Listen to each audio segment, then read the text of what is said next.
AIMIM के प्रत्याशी Paul Soren ने कहा कि राजमहल लोकसभा में मुस्लिम समुदाय के लोग इस बार असदुद्दीन अवैसी को कर रहे हैं सपोर्ट।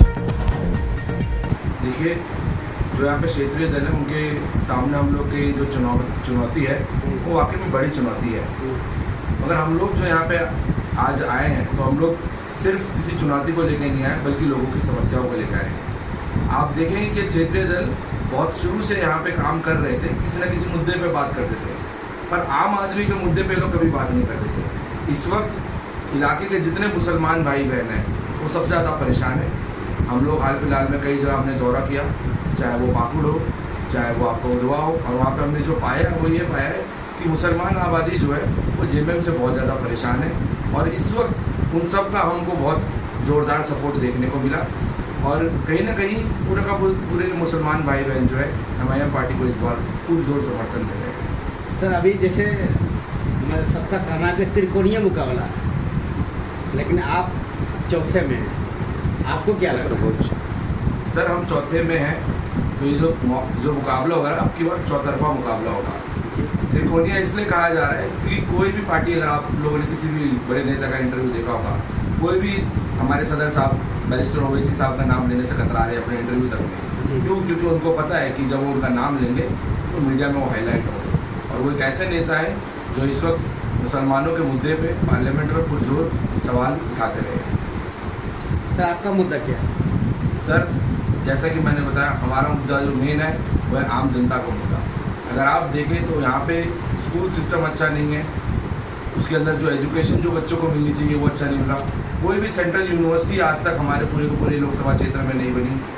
आप देखें और अस्पतालों की हालत बिल्कुल गंभीर से गंभीर हालत में अस्पताल हैं, तो मरीज की वहाँ पे क्या ही हालत हो रही है। दूसरा, अगर आप यहाँ पे व्यापारी वर्ग देखें तो कई व्यापारियों से हमने बाजार में घूमा और बात करा, वो GST से परेशान है। यहाँ का जो जितने क्षेत्रीय दल हैं वो अपने आप को कहते हैं कि हम सवाल उठाते हैं। तो क्षेत्र के जनता आप घूम भी रहे होंगे चारों तरफ, ये देख रहे हैं एक तूफान सा खड़ा हुआ है मस्जिद की तरफ।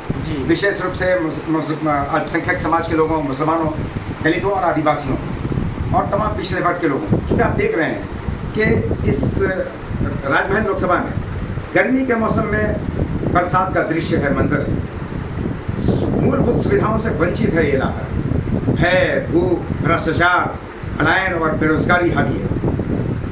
आपका पत्थर उद्योग और बीड़ी उद्योग तो एक साजिश के तहत ख़त्म किया जा रहा है। यहाँ के लोग मजदूर, यहाँ के बेरोजगार हैदराबाद, महाराष्ट्र, दिल्ली में जाके जीविकोपार्जन का साधन ढूंढ रहे हैं। सर, दूसरी बात यह है कि राजमहल लोकसभा चुनाव इस सबसे अंतिम चरण में हो रहा है। यहाँ पे BJP अपनी दावा कर रहा है, JMM अपनी दावा कर रहा है। दूसरी तरफ JMM का जो बागी नेता है लोबिन जोरन, वो दावा कर रहे हैं कि यहाँ का जो मूलभूत जो दावा है, जैसे जंगल ज़मीन, उसके लेकर के हैं, तो लोग उसके समर्थन में हैं। आपको क्या लग रहा है कि सर आपके एक समर्थन में कौन कौन आदमी है? मैंने जैसा कि बताया कि सब समाज के लोग हैं, सब समाज के एंटी इनकम्बेंसी जो विरोध है निवर्तमान सांसद के खिलाफ, वो किसी से वोट मांगने नहीं चाहते। अभी चुनाव के दौरान आप देखिए कैसी विडंबना और दुर्भाग्य है कि चुनाव के दौरान कम से कम प्रत्याशी जाता है, चुनाव के दौरान वो अपनी माँ को भेज रहे हैं, क्योंकि उनको एहसास है जहाँ भी जा रहे हैं हुट आउट किए जा रहे हैं, भगाए जा रहे हैं, जलील किए जा रहे हैं, तिरस्कृत किए जा रहे हैं, कोई बैठने के लिए कुर्सी तक नहीं दे रहा है। और वहीं हमारे MIM के लोगों को वार्म वेलकम किया जा रहा है, स्वागत किया जा रहा है होल हार्टेडली, पूरे दिल से। पूरे राजमहल लोकसभा क्षेत्र का जो पूरे दौरा किए हैं उसमें जनता के क्या रुझान है सर?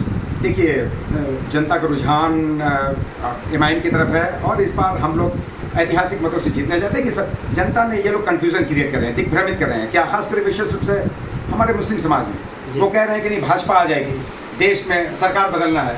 अरे मेरे भाई, 14 में सिर्फ और सिर्फ एक सीट पे हम 365 दिन आपके साथ अपडेट खबरों को देखने के लिए देखते रहें खबर 365 न्यूज। साथ ही लाइक, शेयर और सब्सक्राइब करना ना भूलें।